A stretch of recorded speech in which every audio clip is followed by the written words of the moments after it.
வணக்கம் நண்பர்களே, நாம் டெட் தேர்விற்கான வினாக்களையும் விடைகளையும் பார்த்து வருகின்றோம். அந்த வகையில் கல்வி உளவியல் பாடத்தில் மோட்டிவேஷன் அண்ட் குரூப் டைனமிக் என்ற தலைப்பின் கீழ் MCQ வினாக்களை பார்க்கலாம். வாருங்கள் வினாக்களுக்கு செல்வோம்.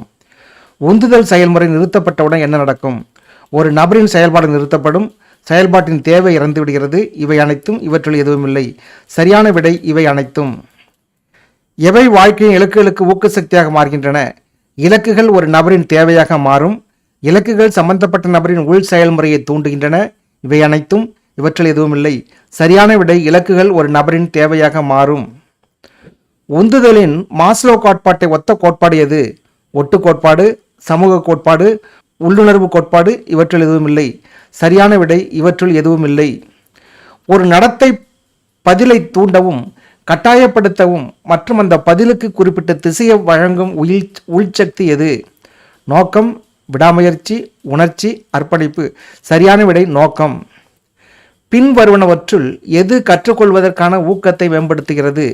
மிகவும் எளிதான அல்லது கடினமான இலக்குகளை தேர்ந்தெடுக்கும் பொழுது இலக்குகளை அடைவதில் தனிப்பட்ட திருப்தி, வெளிப்புற காரணி, தோல்வியை தவிர்க்க உந்துதல். சரியான விடை இலக்குகளை அடைவதில் தனிப்பட்ட திருப்தி.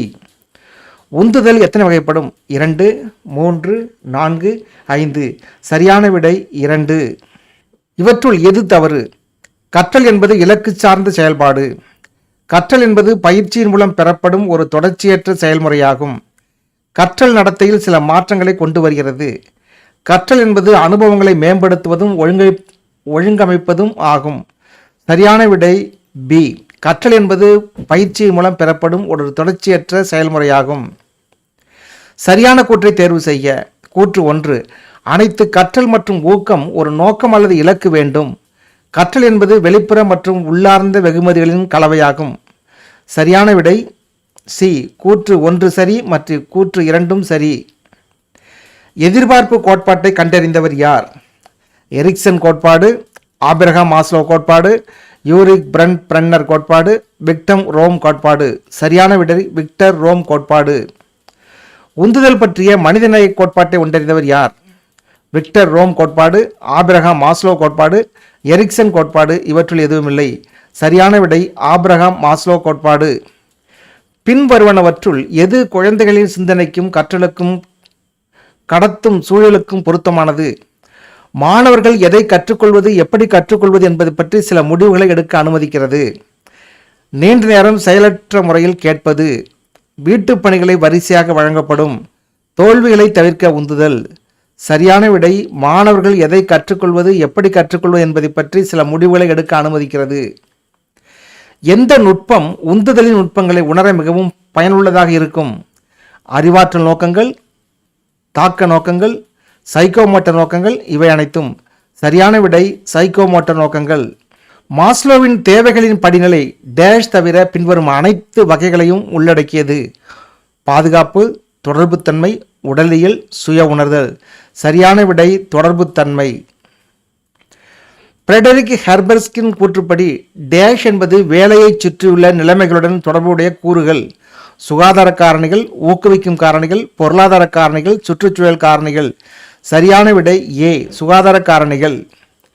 டேஷ் என்பது முக்கிய வேலை பண்புக்கூறுகள், முக்கியமான உளவியல் நிலைகள் மற்றும் எதிர்பார்க்கப்படுகிறது முடிவுகள். சமபங்கு மாதிரி, எதிர்பார்ப்பு மாதிரி, 2 காரணி மாதிரி, வேலை பண்பு மாதிரி. சரியான விடை டி. வேலை பண்புகள் மாதிரி. எது தனிநபர்கள் உள்ளீடுகளின் விகிதங்களை சக பணியாளர்கள் அல்லது அறிமுகமானவர்கள் போன்ற பிற நபர்களின் விகிதங்களுக்கு எதிராக அவர்கள் பெறும் விளைவுகளுடன் ஒப்பிடலாம் என்று வலியுறுத்துகிறது? வாங்கிய தேவைகளின் கோட்பாடு, சமபங்கு கோட்பாடு, எதிர்பார்ப்பு கோட்பாடு, 2 காரணிகள் கோட்பாடு. சரியான விடை சமபங்கு கோட்பாடு.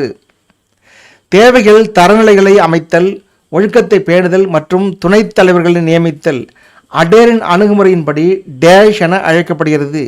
வேலை செயல்பாடு, பணி செயல்பாடு, தனிப்பட்ட செயல்பாடுகள், குழு செயல்பாடுகள். சரியான விடை குழு செயல்பாடுகள். சரியான கூற்றை தேர்வு செய்ய. கூற்று 1. தேவை தோன்றும் பொழுது உந்துதல் பெறப்படுகிறது.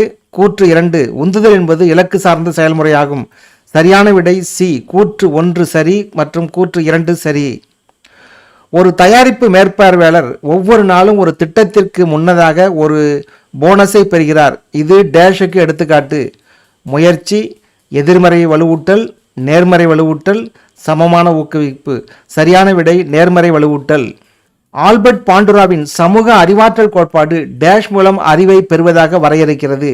ஊடாடும் தேர்ச்சி, விகாரமான கற்றல், கண் பார்வை, உடலியல் கவனிப்பு. சரியான விடை விகாரமான கற்றல். டேஷ் என்பது ஒரு வேலைக்கு தேவைப்படும் பட்டம் என்று ஹேக்மேன் மற்றும் ஓல்ட்ஹாம் முன்மொழிந்தார். தன்னாட்சி, திறன் பல்வேறு, பணி அடையாளம், பணி முக்கியத்துவம். சரியான விடை பணி அடையாளம். சரியான கூற்றை தேர்வு செய்க. கூற்று 1, உந்துதல் என்பது மோட்டிவ் என்ற வார்த்தையிலிருந்து உருவானது, அதாவது செய்வதற்கு ஒரு காரணம். கூற்று 2, உந்துதல் என்பது ஒரு குறிப்பிட்ட பணியை அடைய ஒரு உயிரினத்தை தூண்டும் ஒரு காரணியாகும். சரியான விடை டி. கூற்று 1 மற்றும் கூற்று 2 சரி. உந்துதலின் படிநிலை கோட்பாட்டின் ஆசிரியர் யார்? Abraham Maslow, Victor Vroom, Erikson, Urie Bronfenbrenner. சரியான விடை ஆப்ரஹாம் மாஸ்லோ. சரியான கூற்றை தேர்வு செய்க. கூற்று 1, கற்றல் என்பது உயர்தர சிந்தனையை உள்ளடக்கிய செயல்பாடுகளை வழங்குகிறது. கூற்று 2, கற்றலின் முக்கிய கூறுகளில் ஒன்று ஆர்வம். சரியான விடை டி. கூற்று 1 சரி மற்றும் கூற்று 2 சரி. ஒரு குறிப்பிட்ட நேரத்தில் ஒரு நபரின் வாழ்க்கையில் வேலை செய்யும் பொதுவான முக்கியத்துவத்தின் அளவு டேஷ் என அறிஞர்களின் ஆராய்ச்சி வரையறுக்கிறது. எதிர்பார்ப்பு, சுயதிறன், வேலை மையம், நேர்மறை வலுவூட்டல். சரியான விடை வேலை மையம். டேஷ் நோக்கங்கள் திருப்திகரமான உணர்வு நிலைகளை அடைய மற்றும் தனிப்பட்ட இலக்குகளை பெறுவதற்கான அவசியத்தை கையாளுகின்றன. பயனுள்ள, பாதிப்பை ஏற்படுத்தும், பாதுகாப்பு சார்ந்த, இவை அனைத்தும். சரியான விடை பாதிப்பை ஏற்படுத்தும். நண்பர்களே, இதுவரை கல்வி உளவியல் பாடத்தில் மோட்டிவேஷன் அண்ட் குரூப் டைனமிக் என்ற தலைப்பின் கீழ் வினாக்களையும் விடைகளையும் பார்த்தோம். மீண்டும் அடுத்த ஒரு பதிவில் சந்திப்போம். நன்றி, வணக்கம்.